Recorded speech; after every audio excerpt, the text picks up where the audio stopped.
नमस्ते दोस्तों, मैं डॉक्टर धीरज भत्ते, हिंदी विभाग प्रमुख, संजीवनी महाविद्यालय चापुरी। आज के इस ऑनलाइन ताशिका में आप सभी का हार्दिक स्वागत है। बीए द्वितीय वर्ष के ऐच्छिक हिंदी पाठ्यक्रम के अंतर्गत प्रश्न पत्र क्रमांक 6 निबंध तथा कथ्योत्तर गद्य में आज हम प्रेमचंद का परिचय हम देखेंगे। उसके बाद जीवन में साहित्य का स्थान, तो इस रचना को देखेंगे। प्रेमचंद का जो व्यक्तित्व है, एक कहानीकार, उपन्यासकार, नाटककार, निबंधकार, अनुवादक, जीवन चित्रकार, संपादक एवं हास्य व्यंग्यकार के रूप में जाने जाते हैं। जैसे कि हम जानते हैं कि वास्तविक जो नाम है वह धनपत राय रहा है। आरंभिक लेखन उन्होंने नवाब राय के नाम से किया है और आगे चलकर हिंदी में जो लेखन किया है वह प्रेमचंद के नाम से किया है। प्रेमचंद का जो साहित्य है उसकी जब हम चर्चा करते हैं तो अनेक कहानी संग्रह उनके प्रकाशित हो चुके हैं। 300 से अधिक कहानियां प्रेमचंद ने लिखी है। उन कहानियों को कई कहानी संग्रहों के माध्यम से प्रकाशित किया गया है, जिसमें कफन, कुत्ते की कहानी, नारी जीवन की कहानियां, प्रेम चतुर्थी, नवनिधि, ग्राम जीवन की कहानियां, प्रेरणा, मन मोदक, समर यात्रा, प्रेम गंगा, सप्त सुमन, प्रेम पंचमी, सप्त सरोज, तो इस प्रकार के महत्वपूर्ण कहानी संग्रह रहे हैं। उनके समग्र कहानियों को मानस सरोवर के 8 भागों में संपादित किया जा चुका है। उपन्यासों के अंतर्गत उन्होंने 1 दर्जन से भी अधिक उपन्यासों की रचना की है। उनके जो उपन्यास हैं कर्मभूमि, कायाकल्प, रंगभूमि, सेवा सदन, निर्मला, प्रेमाश्रम, वरदान, प्रतिज्ञा, गबन, गोदान, मंगलसूत्र उनका अपूर्ण उपन्यास रहा है। नाटकों के क्षेत्र में उन्होंने 4 नाटकों की रचना की है। प्रेम की बेदी, संग्राम, रूठी रानी, करबला, ये उनके नाटक रहे हैं। निबंध संग्रहों के अंतर्गत कुछ निबंधों की रचना उन्होंने की है, जो कुछ विचार इस निबंध संग्रह के अंतर्गत संकलित है। अनुवादित रचनाओं के अंतर्गत अहंकार, आजाद कथा, न्याय, हड़ताल, चांदी की डिब्बियां, टॉल्स्टॉय की कहानियां, सृष्टि का आरंभ, सुखदास, ये उनके अनुदित रचनाएं रही है। जीवन चरित्र या जीवनियों के अंतर्गत उनकी कलम, दुर्गादास, तलवार और त्याग, महात्मा शेखदासी, रामचर्चा, ये उनकी महत्वपूर्ण ऐसी जीवनियाँ या जीवन चरित्र से संबंधित रचनाएं रही है। संपादन के क्षेत्र में कई पत्र पत्रिकाओं का उन्होंने संपादन किया है, जिसके अंतर्गत मर्यादा, माधुरी, हंस, जागरण, गल्प समुच्चय, गल्प रत्न, ये महत्वपूर्ण ऐसे पत्र पत्रिकाएं रही है। बाल साहित्य के अंतर्गत भी उन्होंने लेखन किया है, जो जंगल की कहानियां के अंतर्गत संकलित है। इसके साथ ही जब हम उनके साहित्यिक विशेषता को देखते हैं तो हिंदी के उपन्यास एवं कहानी के वे सम्राट कहे जाते हैं। प्रेमचंद का जो परिचय है वह सर्वपरिचित रहा है। वे विश्व स्तरीय साहित्य सृष्टाओं में गिने जाते हैं। टॉल्स्टॉय, गोर्की, डिकेन, रविंद्र, शरद आदि कई विश्व के जो शीर्षस्थ साहित्यकार हैं उनके साथ प्रेमचंद का नाम लिया जा सकता है। हम देखते हैं कि भारतेंदु, हरिश्चंद्र प्रताप नारायण मिश्र, बाल मुकुंद गुप्त, सुदर्शन है, अश्क, अनेक ऐसे साहित्यकार हैं। 3 आरंभिक कालखंड के साहित्यकारों ने हिंदी और उर्दू दोनों भाषाओं के अंतर्गत लेखन किया है, परंतु इनकी तुलना में प्रभावी लेखन केवल प्रेमचंद ने ही किया है।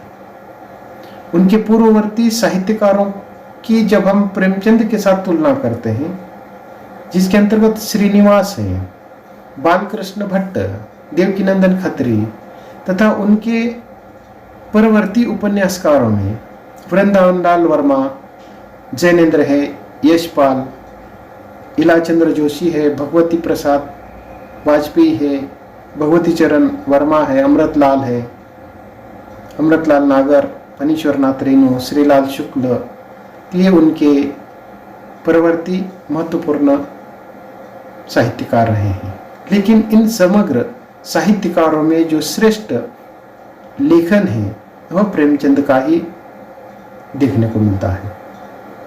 जीवन आयाम, जीवन दृष्टि, जीवन स्वास्थ्य एवं जीवन संवेदन में प्रेमचंद की समता या समानता करने वाला हिंदी में ऐसा कोई भी साहित्यकार दिखाई नहीं देता है।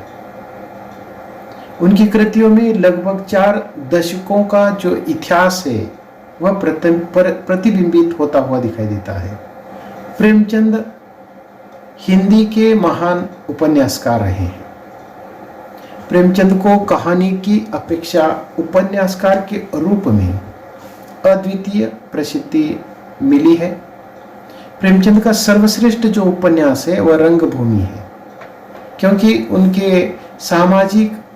उसके सामाजिक आयाम गोदान से भी अधिक व्यापक रह चुके हैं। उसमें गांधी युग अधिक सजीवता से चित्रित हो चुका है। वैसे उनमें आधुनिक सभ्यता के चित्रों को विविध पक्षों से उभारा गया है। रंगभूमि का जो नायक है वो जाति से चमार है। रंगभूमि और गोदान दोनों दुखांत उपन्यास रहे हैं, क्योंकि दोनों के नायक सूरदास और होरी क्रमशः शासन और समाज की क्रूरता के शिकार हो जाते हैं। पहले की शहादत और दूसरे की मृत्यु होती है। उसके बाद उनका रंगभूमि नामक जो उपन्यास है वह एक विशुद्ध आदर्शवादी रचना है, जिसका कलाकार गांधीवादी है। उसके बाद गोदान जैसे उपन्यास में हम आदर्शात्मक यथार्थवादी जो दृष्टिकोण है पाते हैं, जिसका कलाकार मार्क्सवादी संस्कारों से संपन्न रहा है। प्रेमचंद का अन्य एक उपन्यास प्रेमाश्रम है, जिसकी प्रमुख जो समस्या है जमींदारी शोषण की रही है। समय के परिवर्तन के साथ उपन्यास का जो महत्व है सामाजिक इतिहास में परिसीमित होता हुआ दिखाई देता है। प्रेमाश्रम में किसानों की जो गरीबी के साथ साथ वकीलों, पटवारियों, पुलिस अधिकारियों का उनके साथ निर्दयतापूर्वक जो व्यवहार है उसका वर्णन इस प्रेमाश्रय उपन्यास के माध्यम से देखने को मिलता है। उसके बाद सेवा सदन नाम का उनका जो उपन्यास है उसमें वेश्यावृत्ति की जो समस्या है उसको उठाया गया है। गौण समस्याओं के अंतर्गत हम देखते हैं कि दहेज प्रथा है, पुलिस द्वारा शोषण है, अनमेल विवाह, ये सारे जो गौण समस्या है उसके अंतर्गत उभारने का प्रयास हुआ है। उनका और एक उपन्यास कर्मभूमि है, जो शिक्षितों के ग्रामों से परामुख होने की समस्या उसके अंतर्गत देखने को मिलती है। अभावग्रस्त, असुविधापूर्ण, अशिक्षित एवं अन्यायग्रस्त ग्रामों से लोगों की जो भगदड़ है आज भी दृष्टिगोचर होती है। उसके बाद और एक उनका जो उपन्यास है गबन, तो इस गबन उपन्यास में नारी के आभूषण, प्रेम की समस्या, नारी शिक्षा का प्रसार, उसके बाद सज्जा प्रसाधनों में परिवर्तन, लूटपाट तथा महंगाई जैसे कई समस्याओं पर प्रकाश डालने का प्रयास हुआ। तो इस उपन्यास में पारिवारिक जीवन के मनोवैज्ञानिक जो चित्र हैं प्रस्तुत करने का प्रयास हो चुका है। उसके बाद निर्मला नामक जो उपन्यास है, तो इस उपन्यास की जो कथा है वृद्ध विवाह समस्या को उन्होंने उसके अंतर्गत चित्रित किया है। फिर भी उस उपन्यास में उच्च भ्रू जैसे जो लोग हैं वह उसके अंतर्गत चित्रित होते हुए दिखाई देते हैं। दहेज प्रथा के साथ अनमेल विवाह तथा विवाह की जो प्रथा है उस पर भी प्रकाश डालने का प्रयास हुआ है। उसके बाद उनका और एक जो उपन्यास है कायाकल्प, तो इस उपन्यास में प्रेमचंद की जो प्रकृति है जीवनवादी कला के पृथक प्रेम भरी ये कृति रही है। इस उपन्यास की नायिका मनोरमा है। कायाकल्प में वैसे आध्यात्मिकता की जो झलक है वह देखने को मिलती है। वरदान में परिहास का जो पुट है अधिक रहा है। प्रतिज्ञा उपन्यास के अंतर्गत विधवाओं और अछूतों के जीवन का जो दर्शन है उसके अंतर्गत देखने को मिलता है। और उनका जो अंतिम उपन्यास है मंगलसूत्र, जो अपूर्ण उपन्यास है जिसमें व्रत एवं वृत्ति के द्वंद्व की यथार्थवादी कथा रही है। इनके अतिरिक्त अनुदित उपन्यासों के अंतर्गत सुखदास, अहंकार, आजाद कथा ये उनके अनुदित उल्लेखनीय उपन्यास रहे हैं। प्रेमचंद के इन विभिन्न उपन्यासों के माध्यम से हम देखते हैं कि सूरदास जो रंगभूमि का चरित्र है, गोदान का होरी, सेवा सदन का सुमन या प्रेमाश्रम का प्रेम शंकर, कर्मभूमि के अंतर्गत अमरकांत, गबन का जालपा, कायाकल्प का मनोरमा, ये उनके उपन्यासों के अमर पात्र हैं। इसी प्रकार प्रेमचंद ने अपने इन विभिन्न उपन्यासों के माध्यम से वेश्या, भिखारी, किसान, पटवारी, राजा, जमींदार, नेता, चरवाहे, अधिकारी, उद्योगपति, पंडित, पुरोहित, लिपिक, मजदूर, उसके बाद पत्रकार है, लेखक, डॉक्टर, धर्मी, अधर्मी आदि कई सारे या विभिन्न क्षेत्रों के जो चरित्र हैं उनको अपने उपन्यासों के अंतर्गत स्थान देने का कार्य किया है। प्रेमचंद ने लगभग 300 से अधिक कहानियां लिखी है। उनकी कहानियों के मुख्य जो आधार है हिंदू मुस्लिम एकता, नारी जागरण, भारतीय संस्कृति, विविध प्रकार के आंदोलन हैं, अंधविश्वासों के प्रति सचेतना की भावना को जगाने का महत्वपूर्ण कार्य प्रेमचंद ने अपने उपन्यासों के माध्यम से किया है। कहानीकार प्रेमचंद, उपन्यासकार प्रेमचंद से भी हमें श्रेष्ठ दिखाई देता है। उनकी कहानियों में ग्राम जीवन की कहानियां, नारी जीवन की कहानियां, आदर्शवादी कहानियां, यथार्थवादी कहानियां, ऐतिहासिक कहानियां, मनोवैज्ञानिक कहानियां, हास्य कहानियां आदि कई प्रकार की कहानियों का वर्गीकरण हम कर सकते हैं। बहुत विस्तार के साथ इसकी चर्चा न करते हुए हम प्रेमचंद के जो नाटक हैं उन नाटकों की भी संक्षिप्त मात्रा में चर्चा करते हैं। प्रेमचंद ने नाटकों की जो सृष्टि की है उसके अंतर्गत करबला, प्रेम की बेदी, संग्राम ये उनके महत्वपूर्ण और चर्चित नाटक रहे हैं। इन नाटकों में केवल संवाद ही संवाद प्रतीत होते हैं, जबकि तत्वों के आधार पर ये नाटक खरे उतरते हैं। इसके साथ ही उन्होंने निबंधों में भी महत्वपूर्ण लेखन किया है।